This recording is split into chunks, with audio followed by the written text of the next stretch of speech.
together, then we all die. They ain't feeling sympathetic for the small guy. I don't think I'ma regret it when the cars fly. Ain't nothing really hitting like it used to. Gas wake the neighbors up like a rooster. It's a booster, help me see the future. I believe in karma and Karma Sutra, so let's do some. I can't do it. Okay. We'll do it live. Okay. No. We'll do it live. Fuck it. Do it live. I'll write it and we'll do it live. Right. Fucking thing sucks. In 5, 4.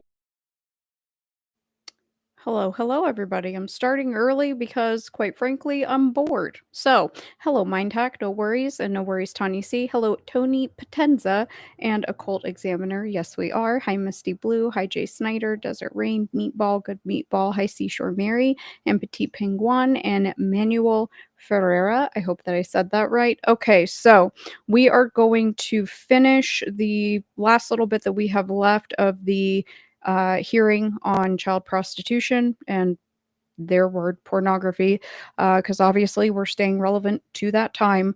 And then we are going to look at all of the insane things that I was able to find that validate that hearing. And then we're going to be talking about Detective James Jimmy Boots Rothstein, the Honorable Mayor. And I know that some people are out here making memes, making fun of Boots. So if they decide to jump in the chat and want to engage, that's fine. They're welcome, because I fully plan on embarrassing them tonight. And hello, France Mark. So I'm going to go ahead and run the intro, and I will BRB.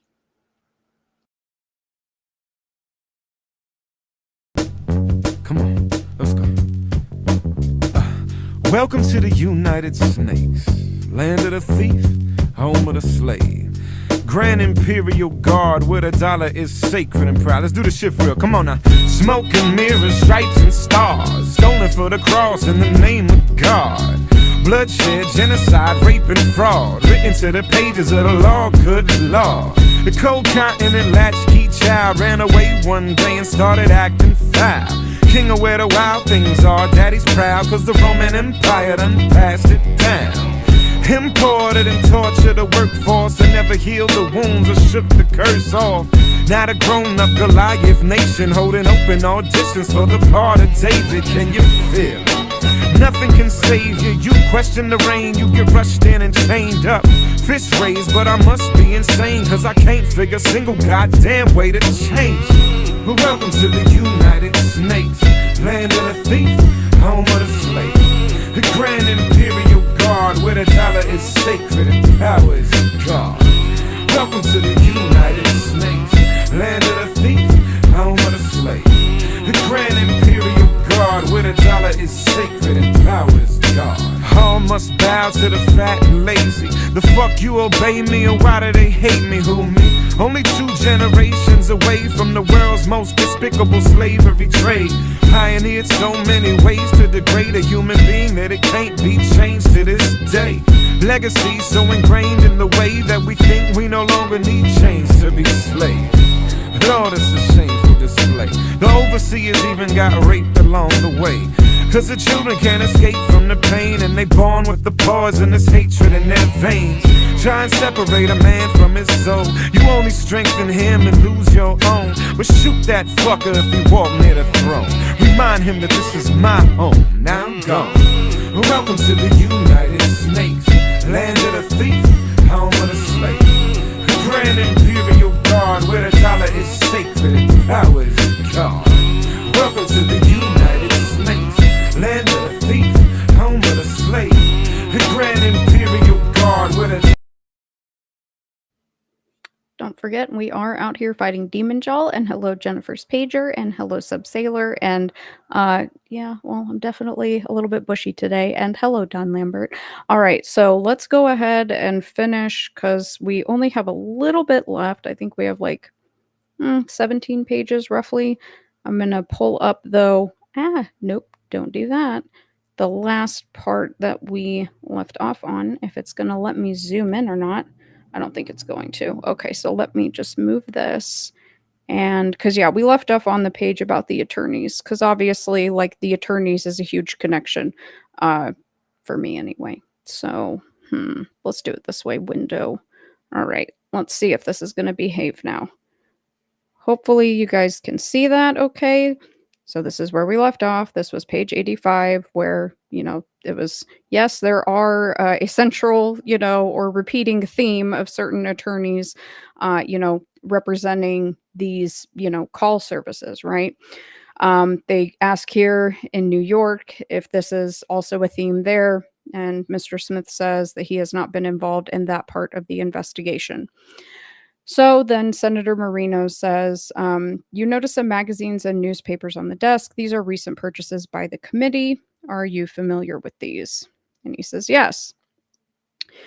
Do those magazines actually advertise? Are you aware or do you know whether they advertise callboy services? And Mr. Smith says the Advocate during the 77 to 78 and this last spring investigation of the committee, we had found advertisements nationwide for call services and freelance prostitutes in the Advocate. They ask, how about the others? And he says, the Laddie magazine, we were able to find photographs of boys that were apparently underage, obviously underage. The publisher of Laddie magazine had given an interview a few years ago, if my memory is right, with a radio station here in here in New York, advocating pederism. Senator Marino, is he connected with some association that advocates pederism? Mr. Smith says he was connected with a former operator in New York who was identified as a soldier in organized crime. Yeah, okay. We can all take a couple guesses who that is. How do you know that connection? The operator was operating a publishing house and after-hours bars in Manhattan, and this individual at that time was working as the editor of one of the magazines being published. Bernstein asks, what was the going rate for these youngsters? Do you know average? And he says that varied too in Washington as opposed to New York. He said in New York, the rates were less than in Washington. They ask how much, and he says in New York, it was between $50 and $100, sometimes $200, depending on the age of a child. And Bernstein asks, can you tell me how many tricks a youngster would pull on a night in average? He says that I couldn't say. I have more information on the Washington call services on that. Senator Bernstein says, what was the average there? And Mr. Smith states, sometimes the average of an average callboy working for a Washington call service would be 2, sometimes 3 people a night it depended also upon sometimes these people were taken for weekends and for overnight and whatnot, at which time clients were paying up to $450. And they ask for a weekend. To your knowledge, has anybody done any investigative survey as to how much money is involved annually with male youngster prostitution? Mr. Smith says, to my knowledge, I don't believe that there has been. I have not come in contact with any organization that has done a national study of this problem. He says, now let me get back to this call girls ring with the call boy. Who paid the youngster? Was it the client who paid the youngster, or did the client pay the call agency? Mr. Smith, in most instances, the adult patron would pay directly the clients. However, reports from male prostitutes at Dallas indicated that sometimes the call service paid the boys, especially when the payment was made in the form of a charge card or a check. What was the division, if you know, between the call service and the male prostitute? Mr. Smith says that he does not know. Whether it was split equally or otherwise, he doesn't know. And then Mr. McKenna asks something that is driving me nuts that I don't have more of this document. He says, I just want to ask you a question that will be developed more at length in tomorrow's hearing. But did you have occasion to investigate the involvement of the phony religious organizations in this whole prostitution? I really, really, really want to know what the hell he's talking about because I have a couple of ideas. Mr. Smith says, yes, he did. And were some of these organizations in New York? Yes, they were. I'm going to try to find these. I don't know what they are, and I can't find the rest of these documents. And so then Senator Bernstein asks, is the Haymarket bar still open? Mr. Smith, to my knowledge, it is. To your knowledge, nobody ever notified the state liquor authority and no arrests were made by the police. I don't think so. Is the Follies open as well? Is the Follies Theater still open?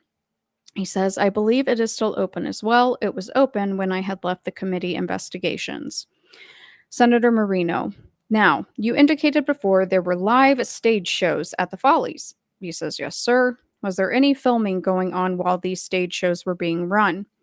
There have been, not in New York, that I had witnessed. I had reports that sometimes they were videotaped, but this was the case in at least one instance in Washington. Now, you indicated as well that patrons got involved with these youngsters during the show, before the show, and after the show. Yes, sir. So that the theater itself was used for the sale of these youngsters, boys, at the very moment. Is that what you're indicating? Or, and Mr. Smith says, well, part of the sometimes the stage shows would involve actual sexual contact between the boy performers and the audience. Senator Marino, patrons. Patrons. Now, I take it at some point, they had two youngsters performing. Mr. Smith says, yes. Senator Marino, or they might have a patron and a youngster performing. Is that? And Mr. Smith says the patrons were not seen actually on the stage. The performances were when the boys would leave the stage and go into the audience. Senator Bernstein, I would assume that the patrons were predominantly male. And he says, yes, sir. Were there female patrons too? Mr. Smith says, I did not observe any in any of the times I have ever seen. And he thanks him and says that he's been very helpful. And let's see, here's a little recess. They call Mr. Smith back. Senator Marino calls him back. And he says, Mr. Smith, I understand that you have compiled a list of places where you may have seen other acts of live shows, male prostitution, etc. And he says, yes, sir. Do you have that list in front of you? He says, no, I do not. The committee has the list. And then they ask, perhaps you could name them and tell us what you know about these places, briefly or a summary, and what you may have observed or know about them. And he hands them the paperwork. Will this help you? He says, yes, it will. Senator Marino says, I don't believe this has ever been summarized or detailed. I think we ought to know the names of these places. Do you want to push the microphone in front of you, please? Can you testify from your own knowledge without being questioned? And he says, yes. Can you testify based on the information you have available without being questioned? Yes. So he says, why don't you tell us and explain it to us?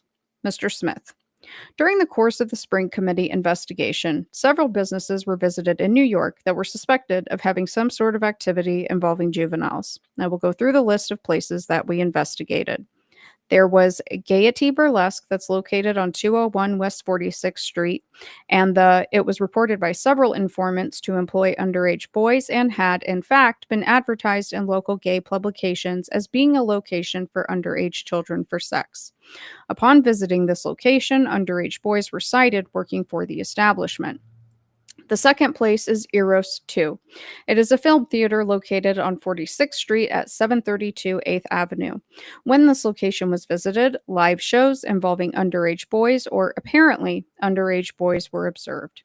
The Big Top Cinema located at 49th Street. It was visited on January 26. Underage male prostitutes used this theater as a location for soliciting adults.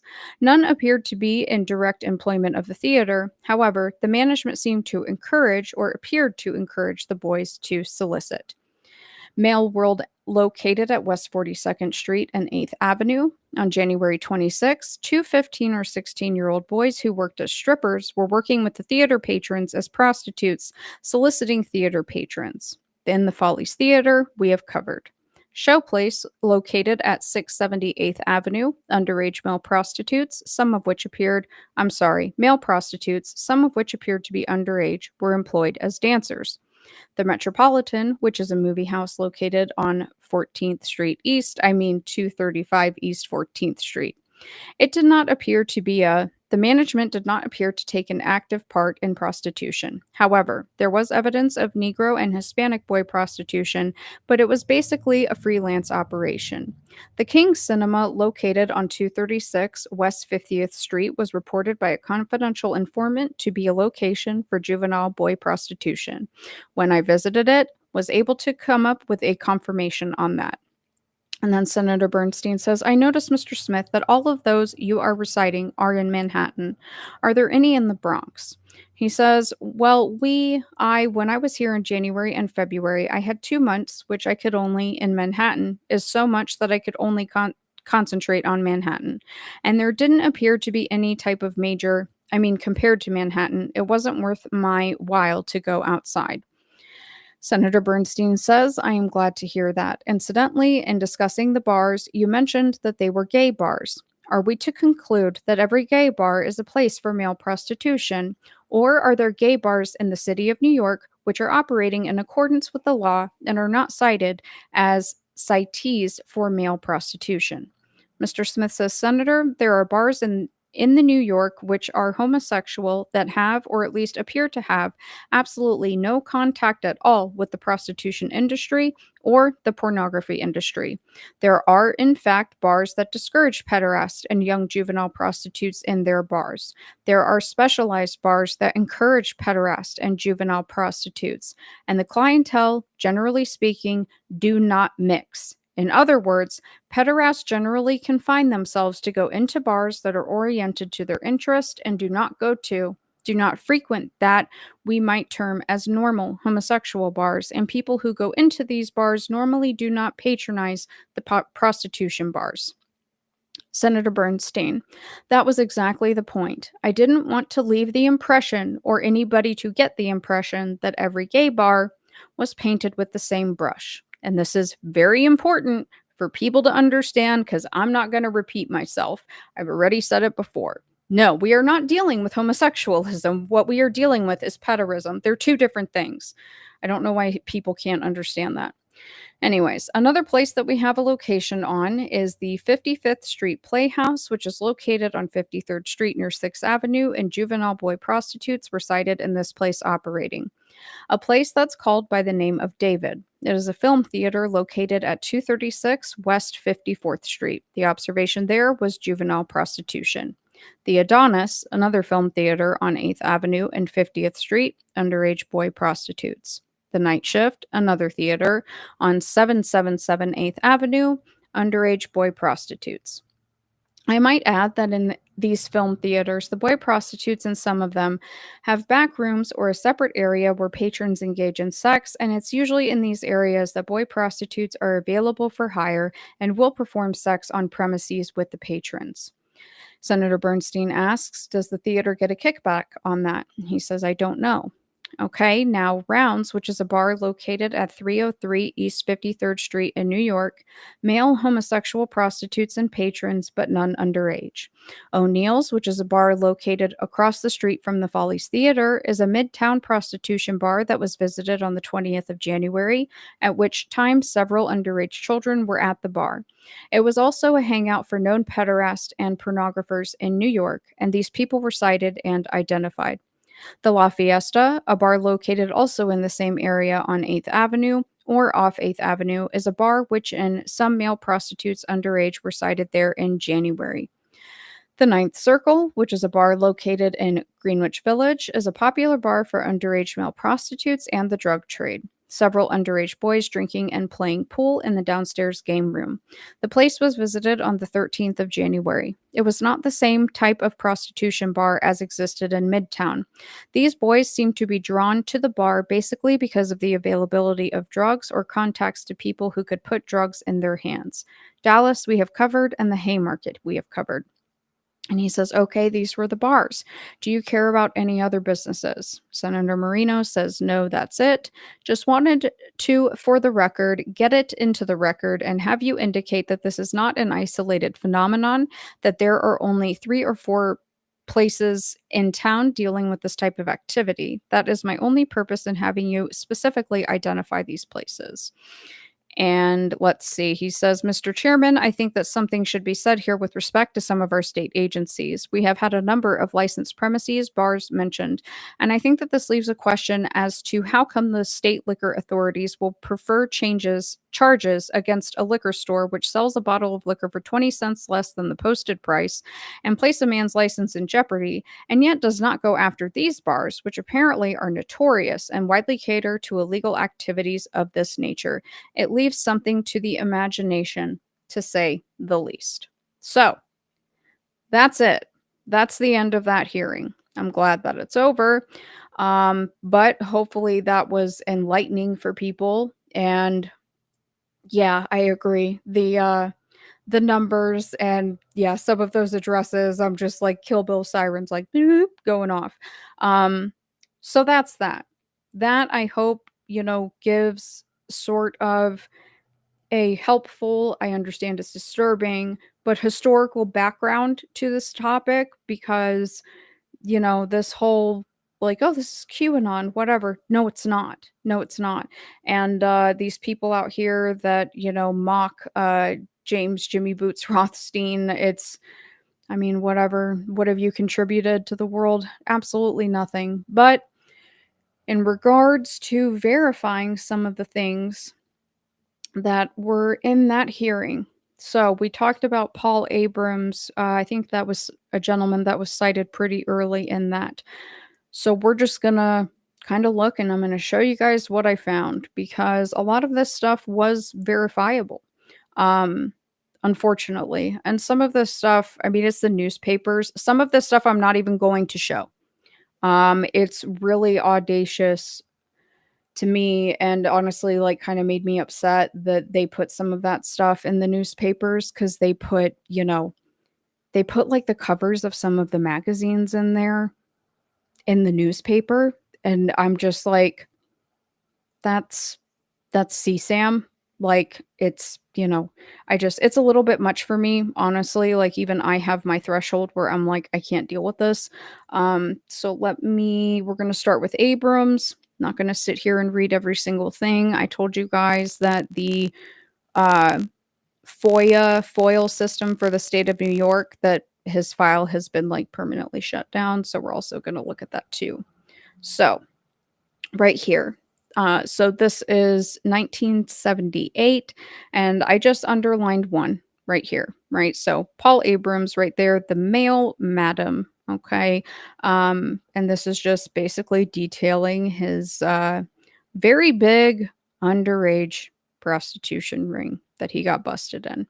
And right here, this is his address. So the 230 Central Park West. This used to be a hotel, the Hotel Boulevard. Okay. So that's that. And, obviously they clarified in that hearing that we're talking about pedophiles and pederasts. We're not talking about homosexuals. These are different things. So I can't control what the newspapers say, right? But this article was much more accurate as the city's king of the call boys. And he was running a $2 million a year prostitution ring. Okay. So, did they cite how many clients he had here? It said right there that the diaries indicated that Abrams sent out nearly 50 models a day, 7 days a week, at the going rate of $75 an hour. That is nearly is it 2 billion or 2 million? I think it's $2 million a year is what they say. And right there, they list him. Michael, Dirty Mike. Oh, remember they were talking about that mobster right there. It's Michael, Dirty Mike Umbers, a reputed soldier in the Carlo Gambino crime family. So isn't that lovely? Yeah, that's why the mafia is garbage. But right here, that is his request with New York City's open records. Denied. Yep, right there. Closed. They won't give it up. Isn't that disappointing? I think that it's very disappointing. So, all right, let's move on. And this was one of the theaters, right? So the Follies Theater, the Follies Burlesque. Obviously, they're not going to necessarily advertise that they have kids on stage. However, this is all that I could find. And unfortunately, I would imagine that that one right there, the whole Broadway's Favorite Exotics, that's probably like some weird coded language. You know what I mean? And I don't really want to think about it too much. So let's keep going. Now, this one, let me see, because this is a very long article and I don't really know if we're going to get into it today. Yeah, we're going to come back to this one, but I am really glad that I pulled this one up. So let me stop sharing this really quick because this PowerPoint is getting completely out of control. In that hearing, when he was listing off the theaters, and the one theater that he mentioned, the Eros 2, Eros 2, that theater was owned by Michael Thevis. Okay. So that I know that theater. I'm very familiar with Michael Thevis's business empire. It's something that I've been fleshing out for a long time. So that is confirmation that Michael Thevis was absolutely involved in at that time what they would call not only child pornography but child prostitution as well. I know that Flesh Simulator just released his video. I think it's Serial Murder for Fun and Profit, which is basically kind of combining all of his research from Eye of the Chicken Hawk and a couple of other sources. And he had Brad the Rambler in there, which is really cool. I really enjoyed it. I think that they did a great job. I would encourage people to watch that because it does give a pretty good breakdown of the John Norman Network with Gacy. But I'm really focused on this mafia angle. I really want this to become crystal clear for people. It's going to take me a long time. I'm just letting everybody know. But obviously, for me, part of that is because, of, well, because of the stuff with the Son of Sam, right? And the Atlanta child murders. Because I don't have a photo of James Jimmy Boots, and we're not going to sit here and go through his entire record. But for those who don't know who the Honorable Mayor is, James Jimmy Boots Rothstein, he was a detective and a mayor. He did not invent the term chicken hawk. He is also not, delusional or out of his mind. I know that he is getting up there in age. I wish that I could buy the man a beer or whatever he would prefer. However, the constraints of human life, I certainly don't think that that's going to happen, but I certainly respect the man from the work that I have seen him do.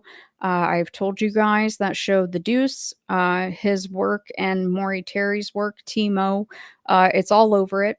And so we're just going to kind of do a sort of quick little brush through of some of this because the tea or controversy or conspiracy theory with James Jimmy Boots is that his investigative work was in the very limited hangout that I now know for a fact was a limited hangout because I got the details of Maury Terry's files, right? Of his investigative files. And so, we've been told by other people that none of this information was verifiable, that Jimmy Boots made up his resume, etc., etc. He didn't. However, I would like to start with one of the most interesting things I think about his career, and this involves Sturgis from Watergate, of Watergate fame.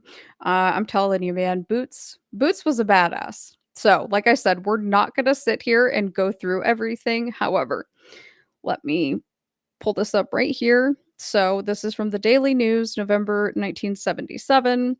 Convicted Watergate burglar Frank Sturgis was arrested here last night and charged with coercing a witness to change her testimony before a House committee investigating the assassination of President Kennedy. The complaint against Sturgis, a former CIA contract agent, was filed by Marita Lorenz, former undercover agent for the FBI and CIA. She said Sturgis threatened her unless she changed her story about an alleged relationship between Sturgis and Lee Harvey Oswald. And down here, I believe right there, it was James Rothstein and Matthew Rosenthal who arrested Sturgis. And that is Sturgis right there looking out the window of that vehicle, right? And over here, just more details about this case and Rosenthal and Rothstein arresting him. Bail cut, Sturgis loose despite ex-spy's fears, right? So that's kind of a big deal, right? And then Watergator. I came to help, not to murder the CIA ex-spy, right? But again, they're cited here as far as saving her life and arresting him. So I think that that's very interesting. Obviously, that's not all. Now, in regards to the deuce, down here, the deuce, aka the Minnesota Strip, right? So we've talked about this. I told you guys the opening scene of the deuce, it's his work. It's showing the girls being taken from Minnesota to New York, right? And so this is them detailing prostitutes and drug addicts on the Minnesota Strip right there. James Rothstein and Matthew Rosenthal, who are assigned to the State Select Crime Committee. Okay, talking about teenage prostitution.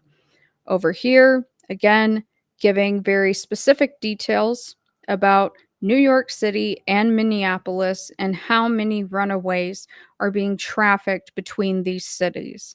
This was really where, Rothstein, up until recently, as far as I know, due to his age, he's still advocating for victims of human trafficking. He's still saving people. So, this is why I have a really big problem with people disrespecting him, because he has helped a lot of victims and saved a lot of children's lives. But that's just dealing with that. And again, I'm not really going to go too far into it. The last article right here that I want to touch on, though, this one, come on, right there. So, homosexual boy market flourishes, right? So, this is talking about the Playland arcade. This is where they were pimping boys out from this arcade. But something to consider when we come back to talk about the Atlanta child murders. This right here says that the older boys were acting as a pimp, negotiating prices with the customer, and then the selection is made from a cluster of raggedly dressed boys standing in the neon glare of the arcade. That is going to track with some things that we're going to be talking about with the Atlanta child murders in particular. This, we're not going to read through all of it, but this is probably the most detailed article that I could find about this entire problem, right? So, right here again, we have talking about the Minnesota Strip. They're also talking about other places. In Boston, it was called the Combat Zone. In New Orleans, people have heard of the Bourbon Strip. Right here, talking about the Chicken Hawk business. And it says in New York, police say there could be anywhere from 1,000 to 10,000 boys under 18 involved. It also says embarrassed police in Portland, Oregon learned last year that almost half of Portland's hookers were girls under 18. And right here, it says in Boston, they busted a homosexual boys' ring that operated along the entire eastern seaboard. Among some of the people that were arrested was a child psychiatrist, a clinical psychologist, a former assistant headmaster, and a teacher at an exclusive all-boys school. Now, the dial-a model, that is something that Paul Abrams had, and I also believe that John Norman had, because I've been finding some of his other shell companies as well. And then Image Escorts, that's another shell company that has quote-unquote franchises all throughout the country. I thought that this little tidbit from this lawyer to the music industry was interesting. He references another clandestine service in Manhattan that offers 11 and 12-year-old boys and girls to a clientele that includes bankers and executives in the arts. And let's see, right here, talking about another ring. It was run by a 50-year-old woman in St. Louis, which was netting $1 million a year.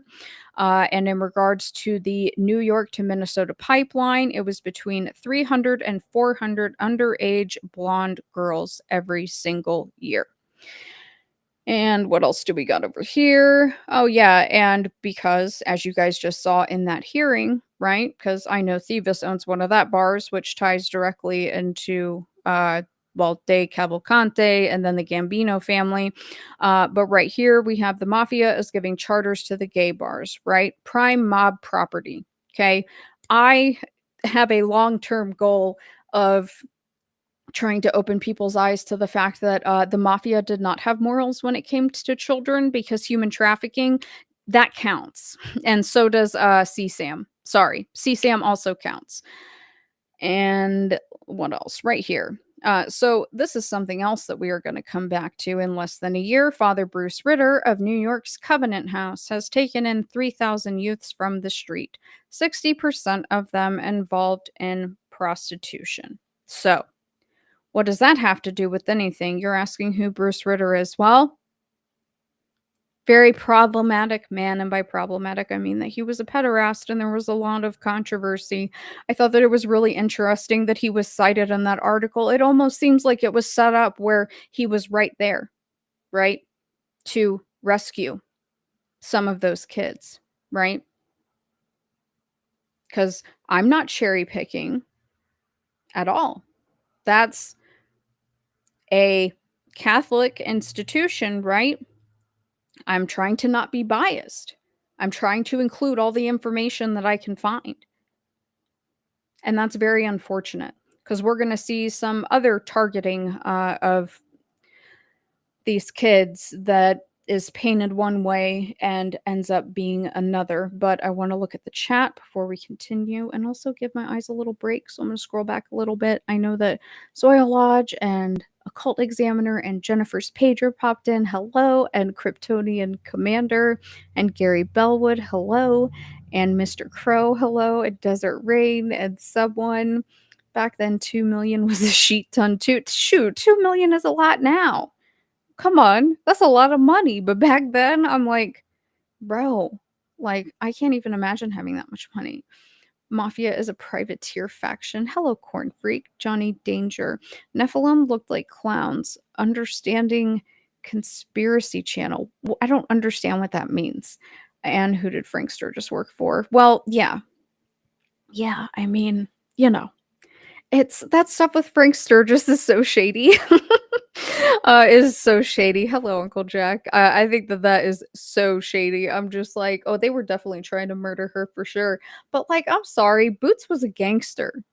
Boots was a gangster. And like, because I still got to show you guys the stuff, and I'm going to show it tonight. I'm just taking a break for a second. But the stuff about Willie Dunn, it's like, I don't know. Boots has a brass set, man. Like, he didn't care. He was willing to like sit there and go toe to toe with the Bronfmans, handcuff Sturgis. Like, all right, man, thug it out. Let me see. Jim Harwood. In 2013, Larry Flint bought the gay club Gay 90s, located in Minneapolis. Oh, did he really? Huh. Tony Buzza, former Bronx cop during SOS, moved to Minneapolis to become chief. Buzza, during his tenure, protected gay bathhouses owned by the mafia. Well. Yeah, that's interesting. Interesting. Desert Rain, as far as the arcades, I'm digging into that because when they're doing these raids, especially on the peep show booths, because that was really, Thieves kind of stole the idea from the original inventor. And then obviously, who is it? DiBernardo, he really helped him fund it. But where those were going, there was a lot of arcades that were going along with that. I'm trying to be as thorough as possible and going through with like a fine-tooth comb and seeing what lawyers are representing who. But that stuff about Larry Flint and Tony Buzza, especially a former meatball, yeah. Okay, that's interesting. We'll be coming back to that because I am very, very curious. And, I'm going to let John Wayne Gacy, Pogo the Clown, channel the Nephilim spirit in which Gacy's clown was based on murder and cannibalism. That's interesting. Okay. Sorry, that went over my head. Okay. All right. Child trafficking would fall under the red market area with like murder for hire, extortion, and other violent activities. Well, here's the thing is I've had some former detectives, and I would imagine at least one of them current, that, sit there and try to give me grief and say, the mafia would never hurt children or women. Yeah? This doesn't count? I mean, really, this doesn't count? Because seems not so far out of reach that the stuff going on in Atlanta did involve snuff. We're not there yet because I want to have as much put together as humanly possible. However, Gacy's tied in to the DNC in Chicago. The Chicago is fully mobbed up at that time. You just saw one of Thevis's theaters cited in that hearing.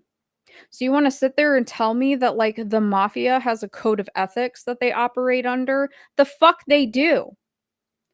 They're a huge criminal organization, and honestly, they might as well also be a cult because they do their stupid, weird, gay like blood rituals.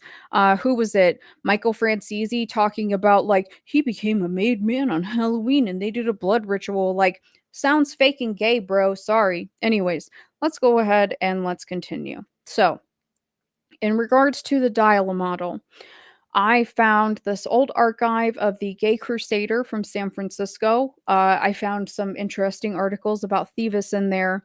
And for whatever reason, I'm not telling anybody what to think, but they, cited the dial model thing in here, and I am going to give you my opinion because I'm allowed to. And hello, Carl Legend Streamer, new subscriber from the UK. Well, hello. And hello, Kitties 1993. Yes, but there is a difference between coerced prostitution and independent sex work. I agree, but kids can't be willing participants in this. These are children. These are all children. I mean, some of this stuff, I mean, what they said, some of them were 9 and up to, 16. Fuck all that. Excuse my French, but fuck all that. Nope. The mafia has no morals, no ethics, and I don't care if I offend Italians, Sicilians, whoever. I don't give a damn. I don't care if I offend the NYPD because I think that they're just as garbage. Hello, AZ, and hello, P. Thomas. I don't know if I said hi. So let's go ahead and let's look at this old Gay Crusader. So on the left, right here, this is February and March of 1978, issue number 54, the San Francisco Crusader. But right here, this was the article. I had to zoom in, that way you guys could see it. Dial model is busted. The police arrested the owner of a all-male modeling agency and charged with running the largest homosexual callboy operation in the city. Police acted on information provided by a legislative committee. They made the arrest of the owner after he sent out 2 of his models on a date with what turned out to be undercover vice cops. The owner of the callboy agency, Dial Model, Paul Abrams, was charged with promoting prostitution and running a prostitution ring. Police confiscated a diary containing names and appointment of clients. It was the first big bust of its kind in recent years in New York City. There is no known connection with Dial a Model in San Francisco. So, right here, I went ahead and decided to look in California, and the Dial a Model thing goes way back. And the reason why this is interesting, and we're not going to get into it tonight, but this stuff dating back over in California in particular is because John Norman was in that area up until, I want to say 68 or 69, because I'm also like sussing out some of his life history, because he was really big in radio, right? Which is fascinating. And then something that I found over here that we'll come back to at a later time, but this seems to be a common theme. This Aladdin record company, they opened up a Dial-A-Model, Models International Models, and Dial-A-Model, and then it immediately shut down. So this also seems like a shell corporation to me, but I just think that it's weird. I'm going to state my opinion, so I'm going to tell you. I don't understand why this publication, and I haven't been able to go back and look through all of the ads because I haven't found anything yet. If this magazine is promoting the ads for something like that, then obviously I would say that magazine knows exactly what they're doing, right? They're aware of what's going on because they are trying to reach a certain audience. Otherwise, why would they include that, right? Because that had nothing to do with adults. Those were kids. Yeah. Hello, Brett Conley. I come at this from an agorist perspective regarding the title of the live. And yes, of course, the mob ain't saints. Not what I'm saying at all. Fair enough, Tony Potenza. Fair enough. I have very strong feelings about the meatballs, and I've had some former bootlicking meatballs get on my case on Twitter saying that the mafia is super ethical. Anyways, so now I would like to show you guys what I have found in regards to some of the other clubs. Now, this first one, Cinema Follies. This one pisses me off. Just gonna let you guys know. Because in my personal opinion, after what we've read that was seen going on at that place, these people were targeting children under the guise of helping them. Okay. And I just think that's unacceptable. It's completely unacceptable. So obviously, I wanted to grab just, a couple of ads. That way you guys could see. Okay. So whatever. I don't love, any of this, but, sex in the supernatural world, like, okay, whatever. This is in regards to a movie case, and I needed to grab an ad because I need to look up who that guy is who is soliciting for a new manager. And you guys will find out why here in a little bit. But right here, the Gay Alliance pickets the Sun Papers. So this is stating the group and the manager of the Cinema's Folly Club said the papers were violating their rights by not allowing them to advertise their telephone switchboard number. They talked about that in the hearing. Remember, they were giving them a really hard time about whether it was a public phone or a private phone and how did the switchboard work, blah, blah, blah, blah. So, Harvey Schwartz, a spokesman for the group, said he could not understand why the Sun papers refused their ads when papers in Washington and New York ran them. Mr. Schwartz described the telephone service as a necessary social service. He said the service provides counseling to kids just coming out and realizing they are gay. That is correct. The exact same thing that we just read about this being used to solicit for pederasts and pedophiles to order kids to be flown to different states. They were also using it to quote unquote counsel kids. Says the service also provides a resource list of all homosexual activities in the Baltimore area. So that's that. Now, right here. There was a real big fire. Okay, at the Cinema Follies. What I find interesting is that the Cinema Follies was a mile south of the Capitol. That's what I find really interesting. You gotta wonder how much blackmail the Cinema Follies had on people. And if that's what the fire was for, because I could not find anything in the local papers about this. However, I found this interesting article from the Corpus Christi Times, November 9th, 1977, talking about the people that died. The men came from a typical cross-section of American life. One was an Army major. One was a top legislative aide to a congressman from South Carolina. One was an ordained minister and official of a Protestant church. And one was a former Marine. Yeah? Seems like there was a lot of interesting people in that theater when that occurred, right? But up here, we have this individual. What is his name? Henson. Where is he? Where's your first name, boy? I got it in the other one. So he was one of the survivors of this fire, right? So, right there, John Henson. My opinion is that maybe he had some blackmail because look what happened in 1981. Arrested in DC on a sodomy charge, and they cited there again. He had been one of the survivors of the 1977 fire at Cinema Follies. Okay. We know what was happening at the Cinema Follies. We just read it. They had kids on stage. Yeah? Okay. All right. Whoops. Sorry. All right. So now we're on to this. This is from the hearing itself. There's not a lot about this hearing in the papers, right? But if people had a better understanding of these topics, I think that they would be less shocked with some of the things that are going on now. A mob-connected nationwide boy prostitution and pornography ring that has sold client lists to foreign spy agencies for extortion purposes flourishes here and in 5 other major U.S. cities, investigators said yesterday. They have been sold to intelligence services of the Soviet Union, Britain, and Israel. Yeah? We're not going to sit here and read all of this because we've already gone through a lot of this.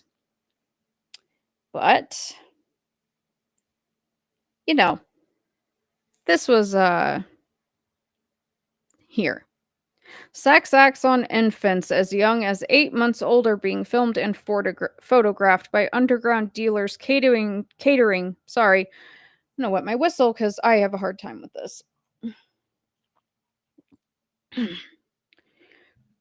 Catering to a growing kiddie porn subculture, according to a U.S. Customs investigator who testified at a state Senate hearing yesterday.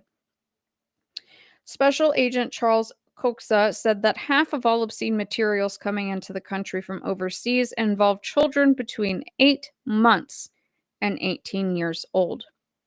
The majority of obscene printed matter in films came from Scandinavia, particularly Denmark.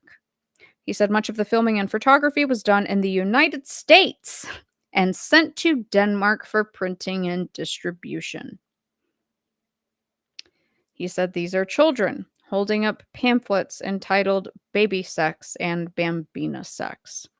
In one pamphlet, an adult woman was engaged in oral sex with an infant less than a year old. That's really all I can take on that without crying, so we're just going to keep going. But this is Mr. Oates, and that is the customs agent holding that up in a Senate hearing. Infants. Where are the QAnon people now? Where are the people that want to call me a conspiracy theorist now? Please chime in. I would love your pair of pennies. Let me know your thoughts, since you're too fucking lazy to look this up yourselves. Because if people think that I enjoy this, I don't. However, I am going to show people what the reality of this subject is. Because this is very important to understanding everything. Yeah? But that is Willie Oates, manager of the Follies Theater. And right here, this is where it gets fascinating for me. So, first things first, right here. So, this jackwagon tried to sue as a defamation suit. It was slanderous, right? Willie Oates. Oh, you've just affected one of my theaters, right? So, he also owned a place called the Unicorn. Yeah. So, that didn't work, obviously. But this one over here. So, sex clubs beat the city tax bite. Yeah? Isn't that interesting? Once the papers are filed, a club is automatically exempt from New York State corporate taxes. Wow. Isn't that amazing? The local sex establishments that have flourished behind the not-for-profit shield include Plato's Retreat, The Follies. Oh, look, there's Willie Oates again. Gramercy Park Health Spa. Yeah? Isn't that lovely? And right here, talking about a BDSM club in Greenwich Village. Regarding Michael Umbers, a reputed mobster arrested 15 times on charges ranging from grand larceny to promoting the prostitution of a minor. Wow. Isn't that amazing? Isn't that amazing? Tell me again that New York has it going on, right?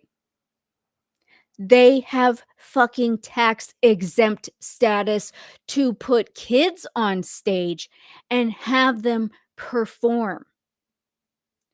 So I'm sorry, this whole idea of the children cult and the Son of Sam and the things that were reported going on in Yonkers, right? In certain houses of certain people, none of these things are off the table for me. All of this is just validating it. And I think it's insane to me. It's completely insane that they get tax exempt status. That's real wild, right? But obviously, I got to be fair, right? So, he denies it. They're just young looking. We definitely didn't do it. We definitely didn't do it. We deny it unequivocally. Yeah, but see, that's from 82. And yeah, he lost that suit, right? So we know how that works, logistically speaking. Now, in regards to Jimmy Boots, if you are familiar with the late T-Mo, as we affectionately call him here, or Maury Terry, his files, there's a guy in there by the name of Willie Dunn, right?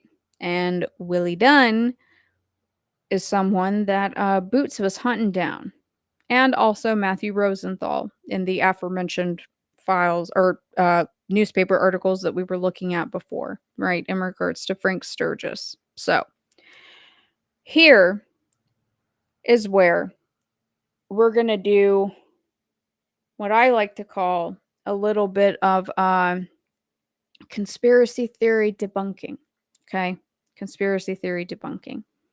Because depending on what channel you're looking at or what you are listening to, you will be told that James Jimmy Booth Rothstein, again, is a lunatic, that Willie Dunn was a figment of his imagination, and that none of this has anything to do with the Son of Sam, and that Maury Terry was investigating this because he was insane and was a liar and was taking everybody on a wild goose chase. You guys already know how I feel. I had not seen much of anything out there as far as who Willie Dunn was. Me and Dare to Defy have nailed down his parents to 2 families, and I'm not bringing either of them up because I'm not confident of which one it is, right? But at least we've kind of nailed it down to 2 people. But I'm going to just run through some of these older papers, and then we're going to get into the stuff that Rothstein was specifically investigating him for. But Willie Dunn was an individual that was heavily involved in check forging, pederasty, pedophilia, pornography, transporting kids across state lines. He also took them to Disney World, which I don't really know why anybody wouldn't bring that up, but whatever. Just kind of tells me that certain people are trying to avoid certain topics, right? So, right here. So, this is from April of 1975. Willie Dunn was arrested, and somehow, some way, because I guess in the 70s you could just fake being an FBI agent and a US Marshal to get out kids and a con man, right? But they did. They did.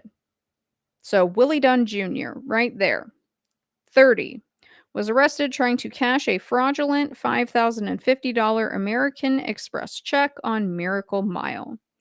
Numerous checks have flooded the Caribbean area and were also passed in New York, where Dunn posed as a member of a television production crew.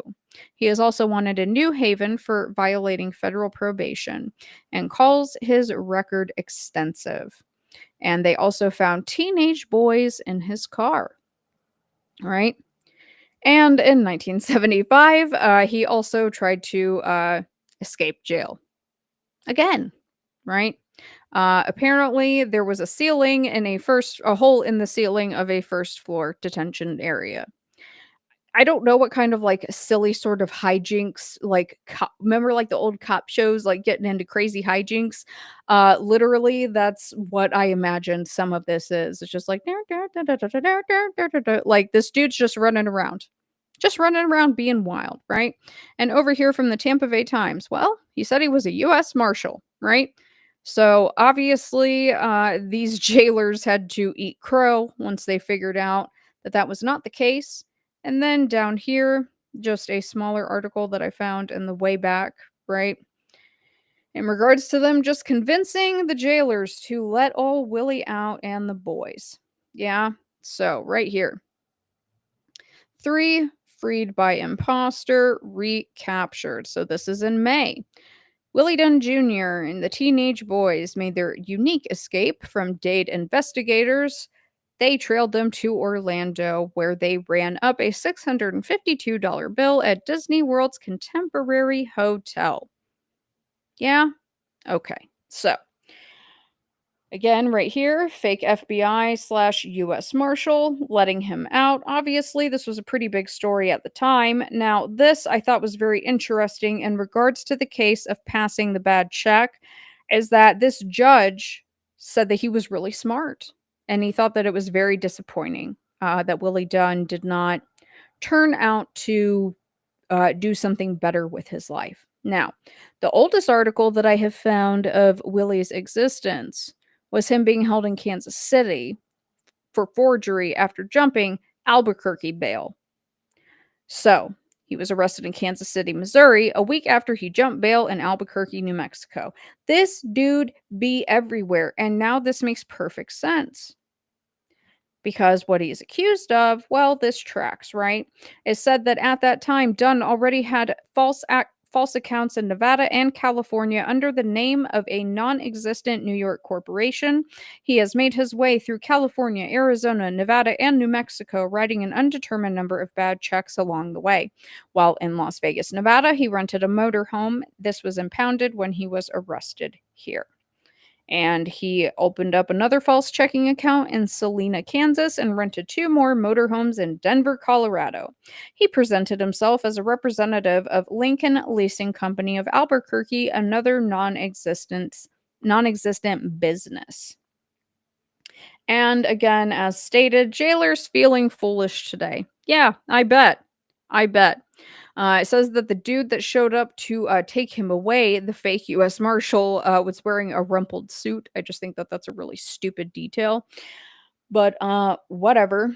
Now, let's go ahead and move on. So, right here. Whoops. So, he gets arrested, right?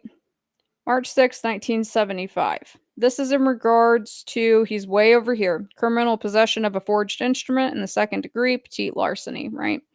So, right here, charges dismissed.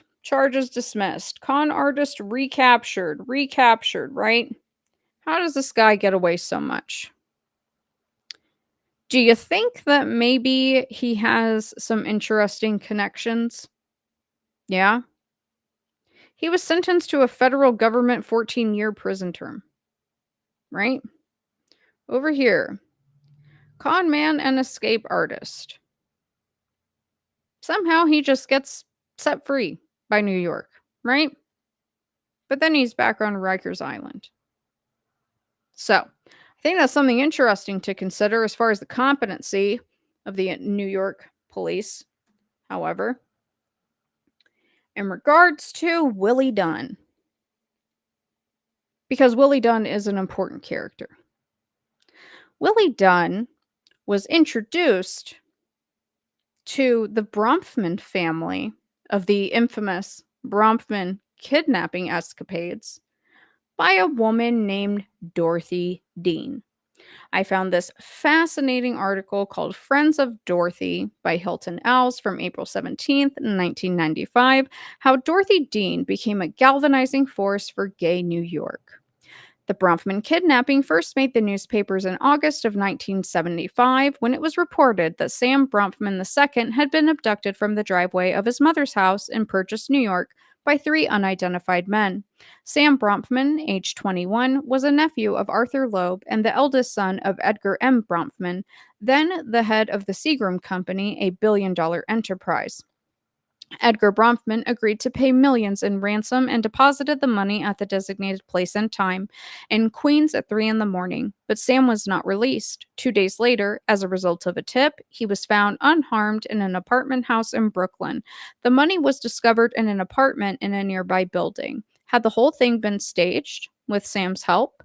Sam denied knowing anyone connected with the incident, but for those inclined to be suspicious of the kidnapping, Dean's associations provide some intriguing clues. According to people who knew her at that time, Dean claimed that several months before the incident took place, she had introduced Sam to Willie Dunn, a former friend of Arthur Loeb's. It has been suggested that she helped Willie Dunn devise the scenario for Sam's abduction. In any case, she seemed to know all the major participants. It also has been suggested that, to stage the kidnapping, Dunn enlisted the help of two friends, a firefighter, and a limousine service operator. Although these two men were later indicted for kidnapping, they were ultimately acquitted of that charge and convicted only of grand larceny. Currently, Sam is professionally subordinate to his younger brother, Edgar Bronfman Jr., the president and CEO of Seagram. So, that's where that came from. I don't know why anyone who had this information didn't look it up. I'm not talking to my chat. You guys know who I'm talking to, at least most of you. So, here's a very interesting article. The Norfolk trial rekindles the Bronfman debate. This is talking about Willie Dunn, Rothstein's involvement with Willie Dunn, but I had to keep in that Son of Sam article, right? I had to keep in that Son of Sam article because, sorry, why not? But this right here is Rothstein testifying in court regarding Willie Dunn's statements. Rothstein admitted on the stand that he had told Dunn during a meeting at the Americana Hotel in Norfolk last summer that if he wanted to avoid assassination, he'd better keep on the move and change his identity. In return for cooperation in a bizarre sex case involving children, Rothstein said he told Dunn he would help him obtain a new identity under the Federal Witness Protection Program. Rothstein testified that those remarks were in reference to a statement by Dunn concerning a book he had planned to write. The detective who worked with Rosenthal on loan to the New York State Select Committee on Crime investigating procurement of grammar school youngsters for prostitution said Dunn told him the book would be about his relationship with the younger Bronfman, the Bronfman family, and the testimony he would have liked to have given at the kidnap trial. Rothstein accused Dunn of being a procurer of young children for prostitution and said Dunn was a prime suspect in the disappearance and presumed murder of 3 preteen youngsters. Rothstein said authorities believed the children were killed in New York and buried in Connecticut. Dunn asked Rothstein if at the Americana Hotel meeting the detective told him the Bronfman family had a contract on my life. I don't believe that is the way we said it, Rothstein answered, as several members of the jury of 10 women and 2 men visibly squirmed in their seats. Yeah?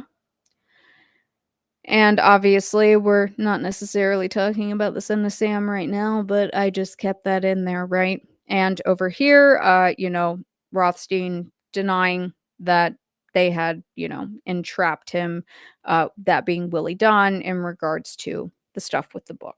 Okay, so right here, because they're looking for Willie, right? They're looking for Willie. Let's go here. There we go.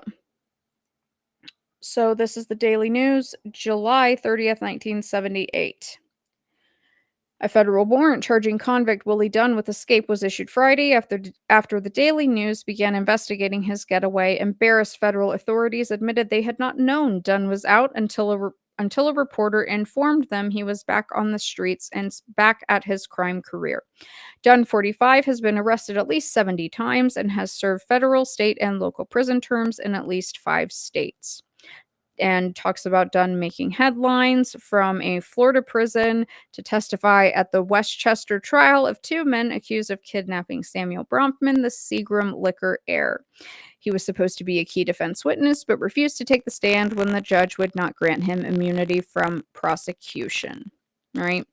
But obviously, the suspect in these 3 slayings right here. Okay. So this does highlight, again, Rosenthal and Rothstein. And again, as previously cited, a known procurer of children. Okay. So suspect in killings found in city jail. Yet again, same information over and over. It says that New York and Connecticut authorities are investigating the murder of the 3 boys believed to have been buried in Connecticut. The boys' names and the murder dates were withheld by the authorities. According to Detective Matthew Rosenthal, who investigated Dunn while assigned to the State Senate Committee probing the child sex market, information was received that Dunn was the perpetrator of numerous kidnappings and homicides involving a segment of the homosexual community. Rosenthal said Monday that he and former partner Rothstein had interviewed many of Dunn's homosexual patrons, including professional people, government officials, and persons in the entertainment field. And yet again, kind of detailing the same thing, but I just can't state it enough, right? And here's another article, again, stating from Connecticut, not just New York articles, right? That they believe that these boys are in the state somewhere. Unfortunately, I was never able to find who the boys were. I have a relatively good guess, but what I will say about that is I would like to ask the PhD level research Son of Sam folks, why was nobody able to verify for how many years that you guys had these files that Willie Dunn went into witness protection? And why did no one ask Boots that? Right? Why did no one ask Boots that? Because that makes sense. And that also makes sense why it's been incredibly difficult to find who his family is. Because, yes, the Bronfmans not only tie into Nexium, the Bronfmans are a direct connection to Charlene Caffritz. And Charlene Caffritz is who, in my personal opinion, was murdered in relation to the Manson crimes. Because, oh, wait, that's another recurring theme. She claimed to have videos of some untoward sexual activities with the family on film. And her mother also confirmed this. And remember, they cremated her immediately. Right? Okay? You guys picking up what I'm putting down? This is a direct connection. Literally, this runs all the way through. Yeah? So to me, the existence of Willie Dunn is not a red herring, and it's certainly not a conspiracy theory, and it totally tracks that the Bronfmans probably would want his head, right? And well, you guys saw that he was in Las Vegas and New Mexico, so who knows if he was near California, right? But we know that Dennis Hopper and Mama Cass were in Albuquerque, and he wasn't that far from Albuquerque, and that was right around the same time. So I would also imagine that Jack Nicholson, maybe some of the Young Turks were also there, right? Because it's sort of a small world when all this stuff is going on. Yeah. So there might be some crossover there. There were probably a lot of people that wanted Willie Dunn dead. I would imagine. It's just my opinion. I think we're going to go ahead and leave Willie Dunn for now. Dunn, literally, and Dunn. I don't know that there's anything else I really want to show you guys, because quite frankly, some of the stuff just makes me really upset and it's very draining. And we have a long way to go. So, I think that's it. I think that's all I'm going to do today. And I'm quite frankly shocked that the meme makers didn't show up with their brass set and come in here and try to give me the business. But it's fine. I know the Bronfmans are very powerful. You know, Raniere, very powerful. Nexium didn't go away. That whole idea that Allison Mack and Keith being gone, like it's literally still operating today. This is why people call this stuff QAnon and call it a conspiracy theory and will immediately dismiss you. This is why. because whether it's willful ignorance, laziness, or other ulterior motives, that is my opinion, well, then they don't have a good understanding. You know what I mean? They don't have a good understanding. And I say that those that are not willing to, now you don't have to get it from me. That's not what I'm saying. I'm not judge, jury, and executioner, and I'm not the arbiter of truth. But I'm not going to sit out here and, see someone mocking James Jimmy Boots Rothstein, the honorable mayor, when that man has saved lives, he has saved victims, he has saved children, his record speaks for itself. I'm not going to, sit here and watch somebody mock that man. And it's amazing that Jim's friends, because I don't hold it against Jim, that Jim's friends allow this behavior to continue. It's so disrespectful and completely beyond me. But these people are not out here for the truth. You have to look at these things historically to get to the now. You want to understand Diddy now? You want to understand Epstein now? You want to understand the Abercrombie and Fitch garbage now? Why are people talking in circles about these topics? It's because they don't actually understand the topics. It's because they don't understand the history and all of the crossover and the connection. Because it's not a stretch when there's a direct family line of the Bronfmans from Charlene Caffritz to Keith Raniere. What would someone call that? Intergenerational, right? That's what I would call it. I would call it intergenerational cult activity, right? Because these are all cults. But obviously, I've got to tie in the mob stuff. Yeah, I've got to tie in all the mafia stuff because whether people like it or not, I do not care. My goal before my time is up on this earth is to make people loathe the mafia as much as I do. Because the mafia is just as the mafia should just be called NAMBLA, quite frankly, or something of that sort. Because none of this would be possible. None of that stuff in that hearing would be available without the mafia. Yeah? None of it. And the stuff about promise, well, we saw, I think I posted it on Twitter about Thievis having, access to IBM. They had like a whole IBM like database back in the 70s, but the government doesn't have that in the 70s to track the victims, right? Right. Because the mafia is not what you see in the movies. It's not The Sopranos, even though I do love that show, The Sopranos, because I love Tony and I love Polly Walnuts. I don't care. Don't judge me. However, like the Hollywood sort of idea of the mafia and that it ended and, it's not like faking gay blood rituals where they're doing all this garbage and they want to sit there and act like they have morals and that they help the community. I would ask all of these people that were trafficked and used in magazines and pornography, what we would call child sex abuse materials today, that were funded by Thievis, by Ruben Sturman, by D. Bernardo, the De Cavalcante family, the Gambino family. Really, take your pick. Because I haven't even shown anything about Sturman.